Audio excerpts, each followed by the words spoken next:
I think about how hard it is for us to confess. Both we and our fathers have sinned. Both we and our fathers have sinned. It's striking to me as I think about self-deception. I think it works this way, that the less deceived you are by yourself, the less you deceive yourself, the more keenly you are aware of your capacity for self-deception. Does that make sense? So the less deceived you are, the more you are aware that you can deceive yourself. If you have succeeded in deceiving yourself, then you don't even know that you've been deceived.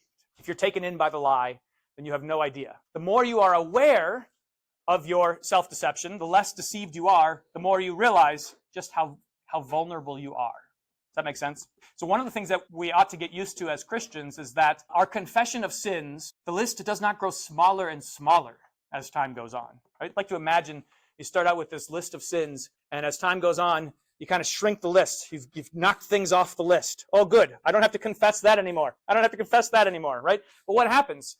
Indeed, you do make progress, right? You deal with sin in your life. That happens to Christians. You grow in sanctification.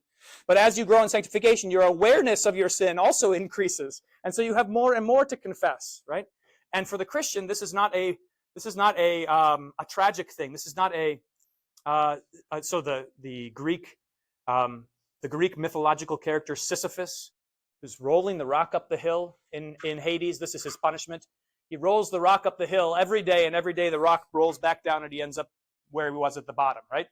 That's what we might imagine we are facing as Christians. Look, don't I get to be sanctified at some point? Don't I get to have nothing to confess? Well, it's not a Sisyphean venture because it's God who's doing the work, right? He's the one who's working in you. And so it's all a matter of his progress and not your own. And when he reveals to you more and more your sin, or when he uncovers to you the ways that you have deceived yourself, rejoice, right? Count it all joy, brothers, when you encounter trials of various kinds, for you know that the trials produce steadfastness. This is the joyous thing, right?